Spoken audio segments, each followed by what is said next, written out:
to be overflowing with these states all the time is just like unbounded wealth. It just pours out of you all the time. And actually, when you have that kind of wealth, you don't need so much of the other kinds of wealth. So it's very easy to be content. You know, the feeling of like material wealth is actually quite poor compared to the feeling of wealth and love and compassion and joy and calm. It's the wealth of the awakened ones, the wealth of the people who practice this path.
This is such a beautiful time of the retreat when everybody starts to have the perma smile and be pretty deep in the deep end of the meditation.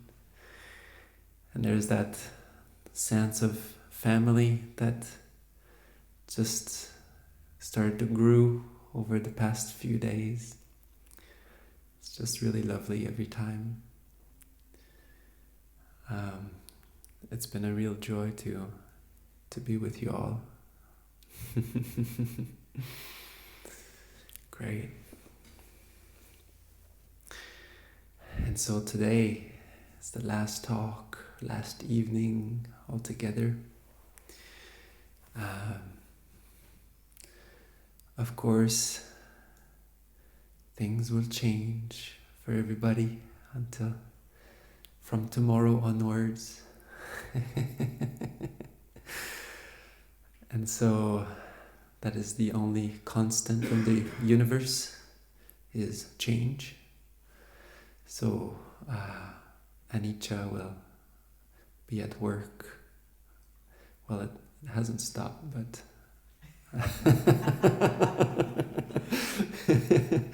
it will be increased in potency tomorrow. Usually a lot of questions arise, so what to do, what am I supposed to do now, and what to expect. And I like to remind ourselves that, there's 8, 9, 10 days on a retreat, and there's 365 days in a year. So what we do at home is actually very important. The retreats are definitely very important. They're very potent, intense, deepening and gathering of information. And sometimes it can take a few months to actually completely take in the experience and watch it unfold and actually bloom even more. And so the retreat technically ends tomorrow, but will continue to flourish, hopefully, in everybody. And there's a few topics that are useful and that I'd like to cover. But I think one of the really useful ones is to remember priorities and remember the essentials in our lives. And I think when we come to a meditation retreat, usually that's an insight that happens afterwards. We want to kind of, there's usually a desire for incorporating the practice in our day-to-day life a little bit more, or in whichever way we can. And the way that we do that is by, well, there's no magic, so whenever we want to do something, we have to usually let go of something else. So in that process, it's good to go to the essential, remember what really matters in our lives, and we can maybe make some room in the things that, we could do without, or and then replace that by maybe meditation and more practice. But really, I think what brought me to the Buddha's teachings were actually the Dhammapada. And the Dhammapada is nothing really complicated. And in fact, I'm still, even though I've studied at length the texts and the teachings, and a lot of the shorter, smaller teachings to me are still the ones that go the deepest, or that make the longest imprint. And one of them is from a teaching that is called the Wheel Turner Cakkavatti Sutta. And I find this is not the whole, this is a very long teaching actually, but I've extracted just a little kind of the essential out of it. And it's in the Puja book, it's on page 125. The Puja book is actually a bit of my my jewel box. So these are all small extracts or small teachings that I found that I really liked, and I actually wanted to translate them to know the Pali and the English and to slowly memorize them. I'm not nearly, I'm not, some people think that because I wrote it, I memorized the whole thing, but it's not true.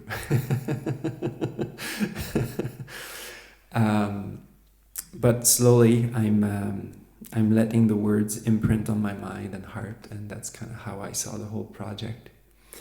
But in there, that's why we use it on retreats, and because there's so many beautiful teachings, and I often like to use it to give talks and refer to it, and I think it's really a nice addition. But anyhow, it's for you to explore. And this is a very simple teaching that I carry with me in my life and practice all the time. And I just think it's a really beautiful, beautiful pointer to what really matters and how to see things in the right perspective. So he says, "Stay in your own fields, monks and nuns. Stay on familiar grounds.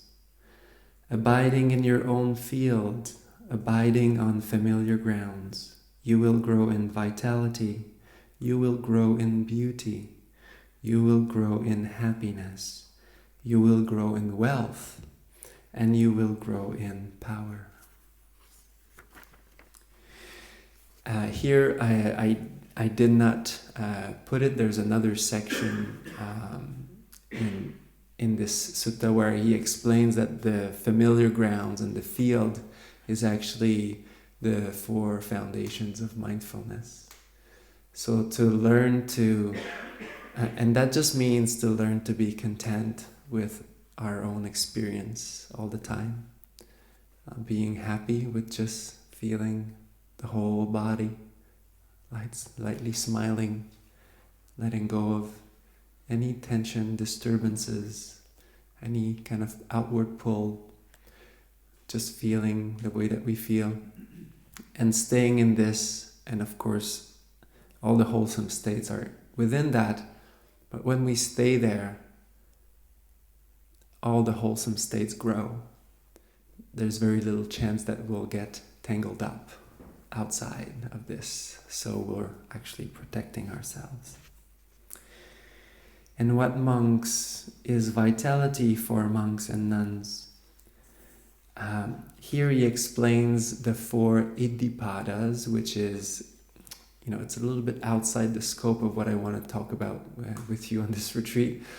But this, I feel like this is simply the more dedicated we are to especially to our meditation practice, we get a lot of vitality actually out of this. Of course, he's talking here about certain psychic abilities that refer to extending one's lifespan. So just so you know, that's what he's talking about here. But I do feel like we also have a little bit of that ability in just practicing, being devoted to our practice continuously.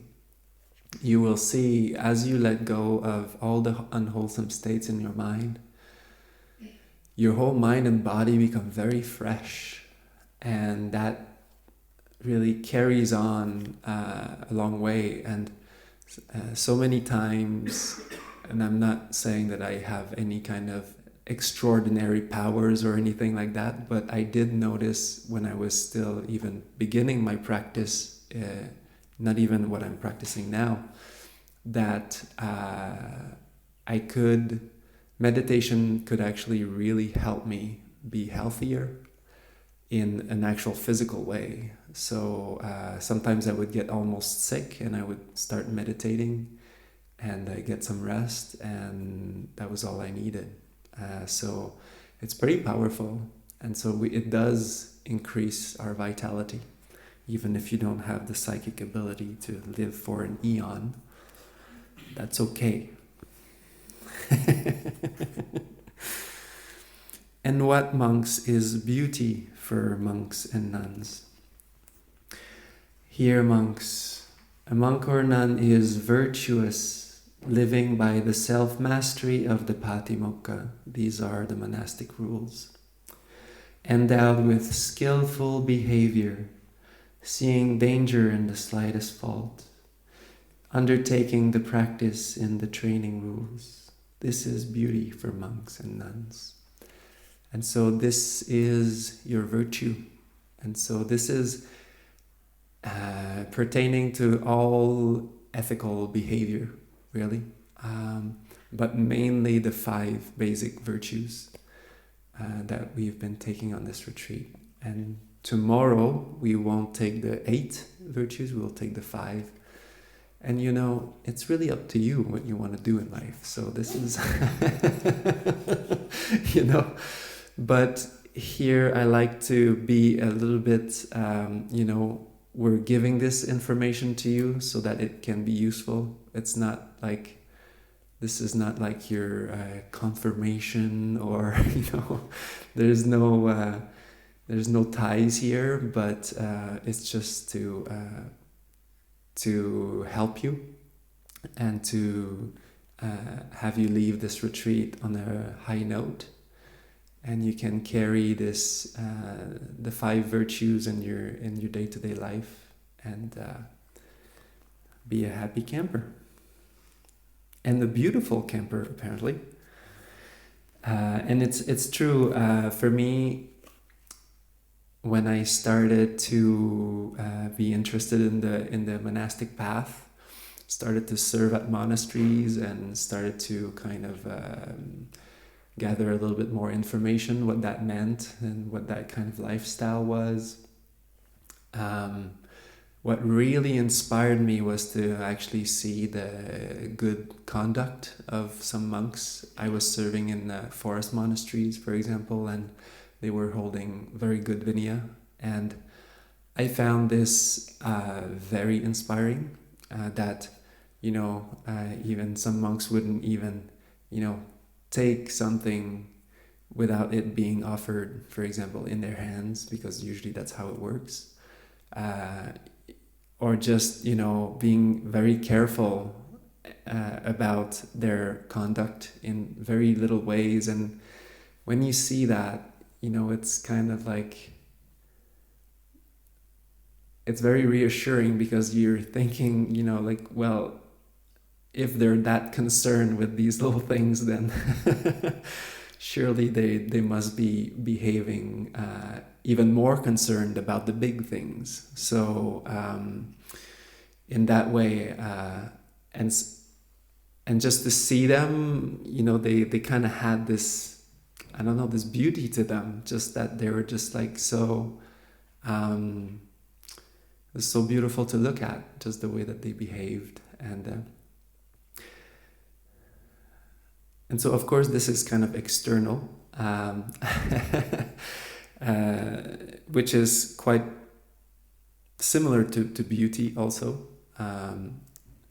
So it doesn't mean that because we follow certain rules that we're necessarily beautiful in every way inside, but but it does help. It definitely does help.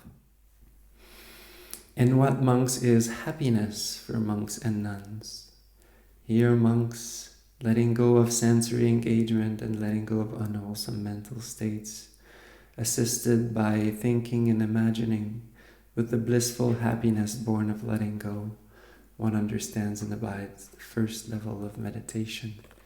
So here we have the 4 jhānas, the 4 levels of meditation. And I'm sure now you understand with this practice that it's quite enjoyable, that you're smiling and radiating that loving kindness. And that is happiness. That is happiness here and now. And the more we learn to go back to our meditation for happiness, it's like digging a well, and you always have enough for you, and then you quickly have enough for you, and you can always have more for others. And so it becomes really easy to be generous. And by that I mean to be generous of your love, of your smile. And most specifically nowadays, I feel like loving attention is deficient in so many ways. I come upon so many people that all they need is someone to listen to them. And that seems to go a very deep, seems to go very far for many people. They don't need you to tell them the answers that they have to do in their lives to be successful or to be happy. They just actually need to be heard. And the thing is, nowadays we don't always have that mental space to give. And I find that this is very important nowadays. And so I really do believe that a lot of human beings would just do so much better just if there was more attention given to them, and just basic loving care. And it's true, like sometimes we do feel like we also have busy lives, we also have things to do. Our schedule is full, so it really feels like you're giving when you take some time and you're actually listening to someone. So it's really it's a special kind of gift. And what monks is wealth for monks and nuns. Here one meditates with a mind filled with love, pervading one direction, likewise a second, a third, and a fourth. So above, below, around, to all directions, to all living beings, in this boundless universe, one meditates with a mind filled with love, vast, expansive, and unbounded, radiant, without a trace of anger or impatience. And in the same way with boundless compassion, boundless joy, boundless calm, all of these 4 brahmavihāras. And once we really get into that mode, because it's also tapping into happiness here and now, it's not too close from the jhānas or the meditation. We maintain ourselves happy, and to be overflowing with these states all the time is just like unbounded wealth, and it just pours out of you all the time. And actually, when you have that kind of wealth, you don't need so much of the other kinds of wealth. So it's very easy to be content. You know, the feeling of like material wealth is actually quite poor compared to the feeling of wealth and love and compassion and joy and sympathetic joy and calm. It's the wealth of the awakened ones, the wealth of the people who practice this path, of the noble ones. And once you have it, well, it's a good investment, and you have it for a long time, and it's pretty safe. Pretty safe investment. Whatever the stock market is going to do can go up or down, but you'll be safe. I really like this this short poem from Rumi, and he says, even after all this time, the sun never says to the earth, you owe me. And look at what happens with a love like this. It lights up the whole sky.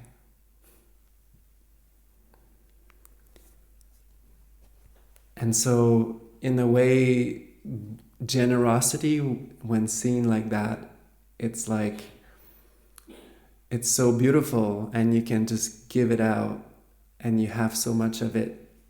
And also, by doing it yourself, you're becoming like the sun.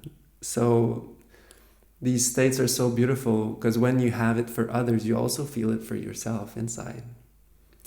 So it's generosity, but at the same time, it's kind of like, that's how things work. You know, we're not alone in this. We're together in this. And so when you give something to someone, like loving kindness, you also get it. You also feel it. So that's why these states are so beautiful. And now, strength. And what, monks, is strength for monks and nuns? Here, with the complete stilling of mental agitation, one is distractionless, unbinded in mind, unbinded by discernment. Knowing it here and now, by direct experience, one lives and remains in it. This is strength for monks and nuns. And that's a little bit like the first one.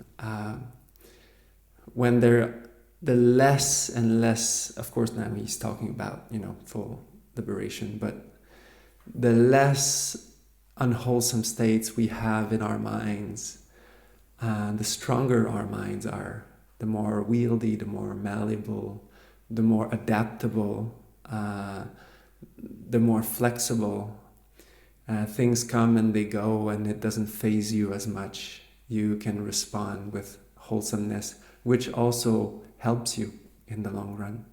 Because the more wholesome karma that you put out there, the more wholesome karma will come back at you.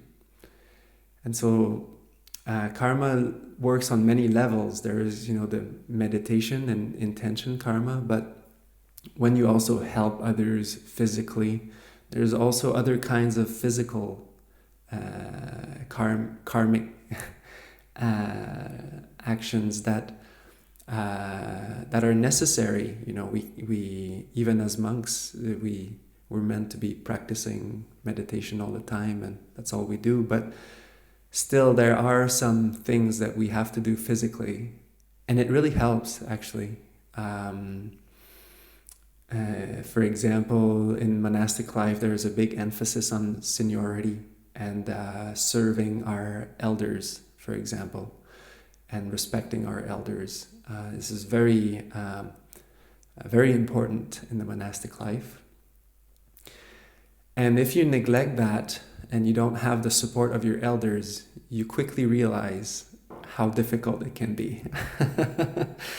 And so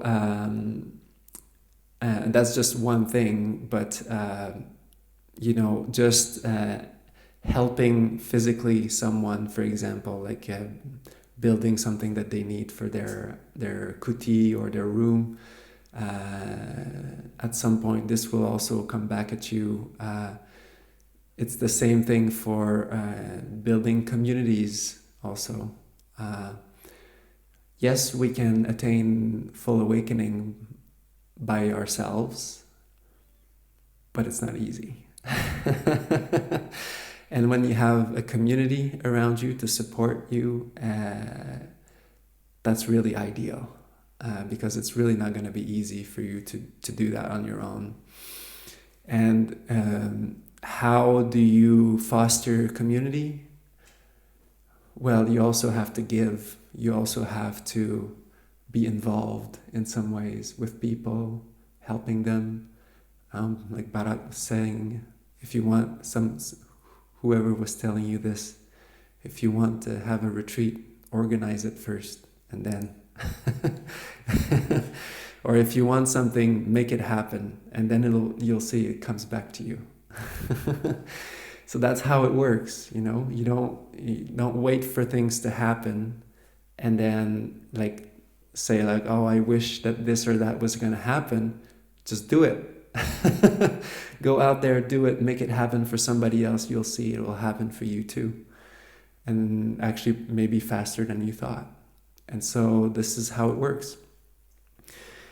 And community, once again, the Buddha said that it's the whole of the path. You've heard me say that before, probably.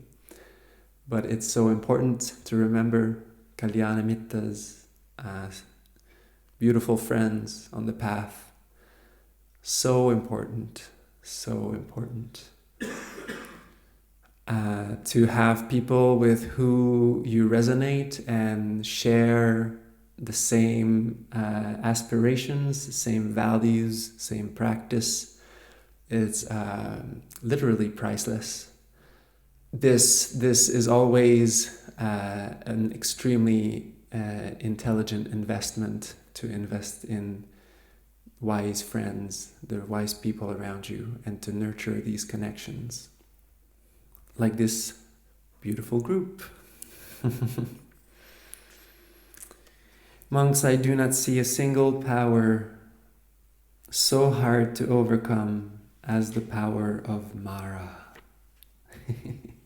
So that just means of all unwholesome states, of all of the things that could pull us out in any way of the path. So that's the role of Māra. And what that means is that to overcome unwholesome states and hurtful states for ourselves, this is the highest thing, and this is the strongest power. The accumulation of wholesome states, monks, is the cause for goodness or merit to grow. And so in these wise words, sadhu, sadhu, sadhu.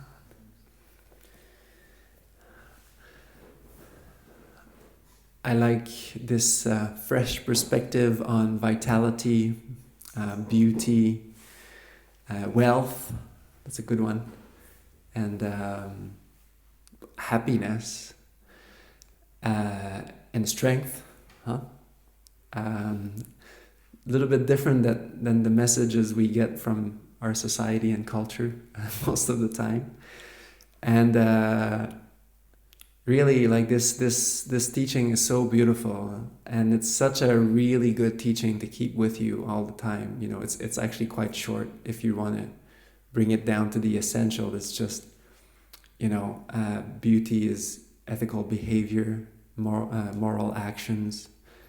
Dagger Keltner calls it moral beauty also, which I really like, which is also very inspiring. vitality is also in our practice. Happiness, the well of our meditation, and wealth as the brahmavihāras, who was saying that Bhante Sujata was saying that it was like living like Ajansona or something, living like devas and gods for the time. Yes, Ajansona. Just for that brief moment in time, you living like Brahma, like God. And so, brief moment or not, maybe 9 days is not that brief. Anyhow, yeah, so that's beautiful. And so, on practical terms, and please, now I am also inviting you to raise your hand at any point if you have a question about practice at home. I'll share a few things that we found were helpful to make the transition and to know what to expect, to bring the practice home. And mainly, one of the important aspect to understand is that this meditation needs a little bit more time to settle in, because it's not just about it takes a little bit longer to sort out the mind and to untangle the mind in this way with wisdom and the wisdom of wholesome states. And you might notice that if you have that luxury of doing 2 hours of meditation per day, I would recommend 7 or 8, but that's I realize that's probably not that realistic, so that's okay. No problem. We can try to look into other solutions. But really, that's my recommendation. Come to Sri Lanka, meditate 7-8 hours a day, or here, but yeah. You might notice that 2 times 1 hour per day, like 1 hour in the morning, 1 hour in the evening, which is very usual, and it's very good to do this. There's no problem there. But you might notice that your mind doesn't have enough time to touch that deeper stillness that you've touched on retreat here. And so we usually recommend if you want to do 2 hours every day, which is already really good, maybe try to do 2 hours in one sit. So that will actually help you more remember that deeper calm, that deeper stillness of the mind. And you'll see you'll be able to kind of like tune into that, to how that felt again, and that will actually foster your practice even more than 2 times 1 hour. And that's one thing that we've noticed. Of course, anything more than that is just, bonus. Very good. Please feel free to let yourself loose. Also, one other thing that is quite useful is on the weekend, usually, or whenever you have days off, it's good to maybe think about putting some time aside for a longer sit. Or maybe if you don't do like a 2-3 hour sits or 4 hour sits, you can also like put an afternoon or a morning aside and say, you're gonna do like a small retreat, like do 1 hour, then walking meditation 1 hour, wherever you were comfortable in this. But the idea is to simply maybe deepen a little bit more once a week. That's always really good. That always will help your practice quite a lot. Really remembering how that felt. And smiling. Yay! continue to smile with everything that happens in your life, not taking your mind so seriously, developing that skillful attitude. And who knows, maybe you'll notice that people are smiling back at you and getting slightly influenced. And if that happens to be your household, well, interesting things could happen. And so smiling, and you'll notice that smiling and love and kindness and all these beautiful states are contagious, like unwholesome states too. But when you're genuinely practicing, when unpleasant things come to you, or people try to there's always these tests that come. And if you pass the test and you remain unshaken, and you still radiate compassionate love, and you just don't really care about getting involved into unwholesome states, actually you might notice that the people who were getting caught in this will notice that and will probably turn around and change, actually be inspired by your practice. So this is very common that you'll see that. Because when these are all underlying conditionings of the mind, and that habit of retaliating or trying to hurt someone when we feel hurt is just really, it's just really subconscious. It's not really... And when somebody sees a different reaction, somebody reacting in a completely opposite way, it's just that template that they've never had before. And so it's showing them an alternative. There is something out there that is not retaliation, that is actually, yeah, that's okay. No problem. Kamakne. And so that is also part of your gift. That is also part of your practice, in all the ways becomes your gift. And you'll notice that what we've been practicing here,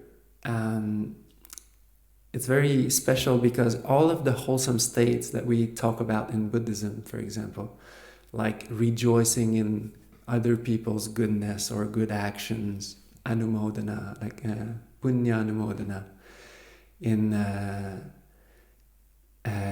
For example, in Sri Lanka, it's become interpreted as sharing merits.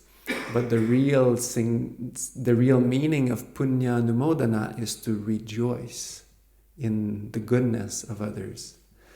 And you'll notice that this is basically sympathetic joy. And you'll notice that when you become happy for others, when you feel compassion, when you give, when you help, when you listen to others, when you feel gratitude, all of these states will nurture your meditation practice. So the more you cultivate these states in everything that you do in your life, the better your meditation will be. And to be honest, the deepest insights that I have from my own life and practice right now, and it's been like that for a while, but even now, is not necessarily my meditation practice per se. That's going to dictate how good my meditation is, but it's what I do in between sits. So if I'm very busy and very active and agitated, or whatever happens to be, my meditation will be difficult. It will take a long time for my mind to settle. Because what we do in life is the same. It's the same as meditation. What we do with our mind every second is the same as the meditation. But when there is enough room, when there's calmness, when there's space, when I'm not rushing to go to the dana sala and I'm flicking my light off and shutting my door and knocking my elbow on the door, I'm like, oh, I wasn't actually mindful, or I wasn't there. But I am present with everything that is, not in a forced way, not in like I'm trying to control all of my movements, but I just know that I'm here and doing my things, and that's just a natural kind of presence. Then the wholesome states are there, they're maintained, because that's the island. This is the familiar grounds, that's our own fields. We stay with these, and then you just meditate, and it's just right there. It's easy. Now, of course, samsara being samsara, we'll get pulled out of these beautiful states, and of course, life is full of challenges, and to think that we're not going to encounter any is delusion, and unrealistic. So we will come upon challenges, and events and situations will come and pull us out of that zone for sure. You can count on that. Samsara is really good at it. Anicca, very, very good.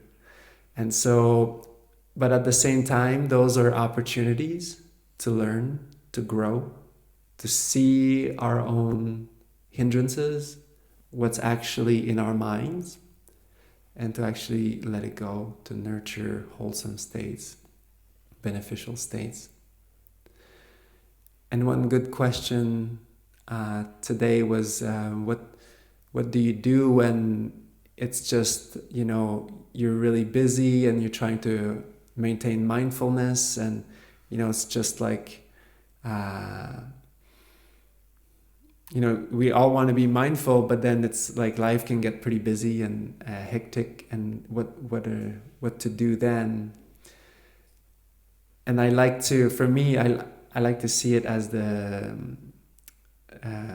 all the classes that I've had on swift water rescue and rivers and all of that. You can't fight with the river.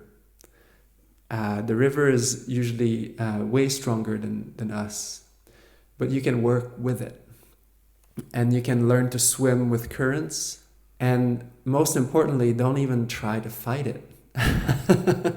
Don't try to stop the current. It's not gonna work.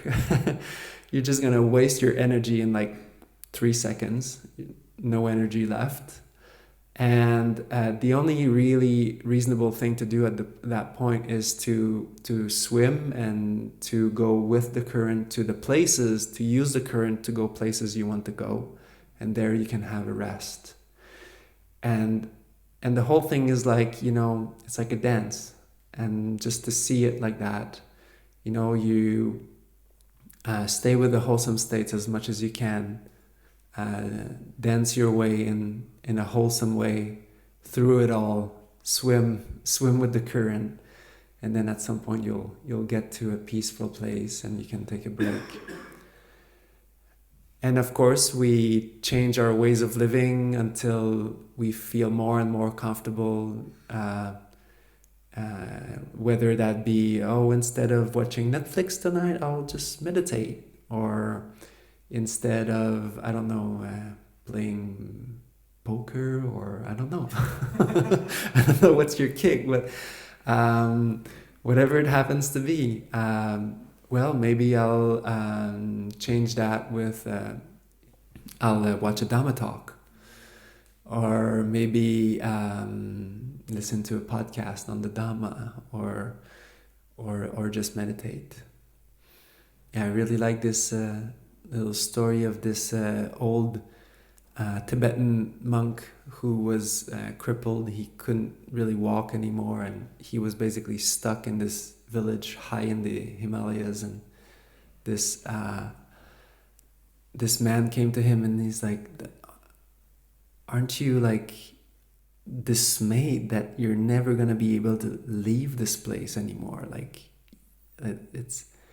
you're stuck here basically. It's like, yeah, no, that's okay. Especially if I don't have a choice. It's even better. Because I don't have to think about it.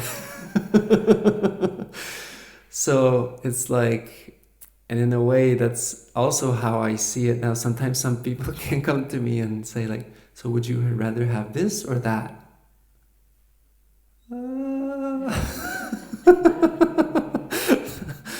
I don't know. Just like pick something for me. I don't care. Just the choice is kind of like hurting. So way back then, my mind was such a mess, and like making choices was really hard sometimes. Like I couldn't pick something out, and like my girlfriend at the time said, there's a Buddhist practice. They just like pick the first thing that they get. I was like, yeah, but I can't do that. I have to think about it and like make my life miserable. But when you're not ready for the wisdom.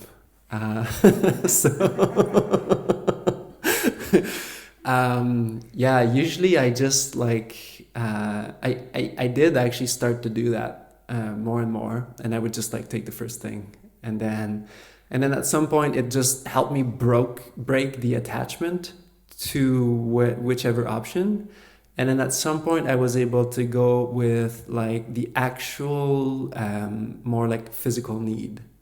So if I have more like for example, I don't know, I need more like something, if I'm feeling acidic in my stomach or whatever it is, I'll go towards like something more salty, for example, because it will just kind of neutralize it and help me.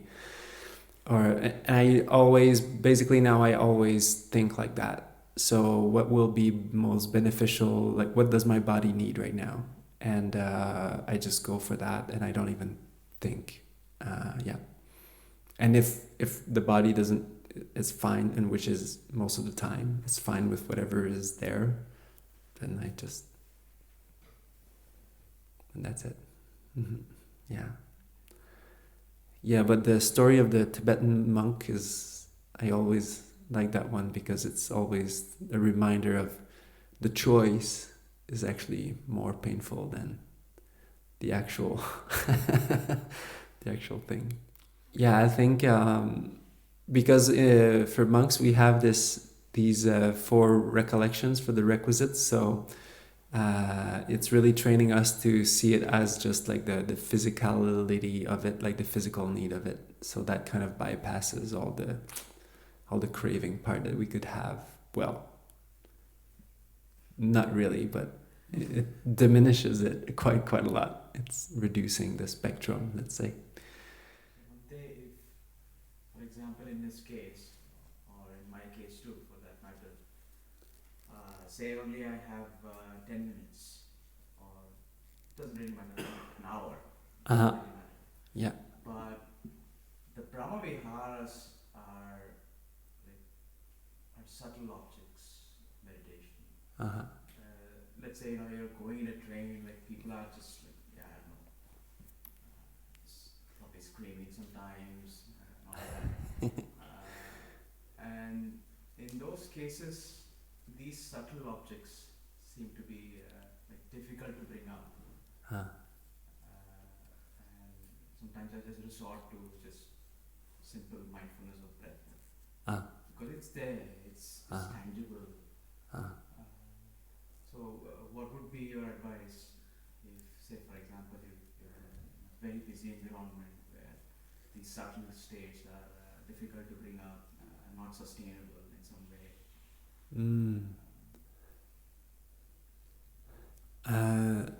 I find it even better. because especially when it's crazy, it's like, whoa. poor them, or like not poor them, but like feeling that compassion, or just like actually laughing at the situation. Actually, I find it even more powerful, because it's like, it's so crazy.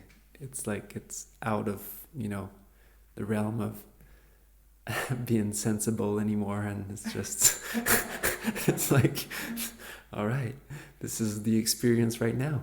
But yeah, I know what you mean, but I guess there's also a way that, for me, that you can use, especially these coarser situations, to be like even stronger triggers for the brahmavihāras. So, but that's just my own practice. Yeah, like the Buddha says in the simile of the saw, whatever harsh words that are spoken at you, or whether they're timely or untimely, or true or untrue, speaking with a mind of love or speaking with inner hate, you should train to feel loving kindness for that person, and train to make your mind like, he says, like the river Ganj, like the Ganga river. Well, and just the saw, the simile of the saw in itself, even if brigands were to come and sever you limb after limb, you should still have loving kindness for them. And the Buddha says, anyone who would harbor a mind of hate would not be practicing my teaching. So, I mean, that's pretty it's pretty crude, but it's pretty self-explanatory, I think. I like the simile of the Ganges, where it's like if someone would try to burn away or dry up the river Ganges with a burning grass torch, and he says, would they be able to burn it? It's like, no.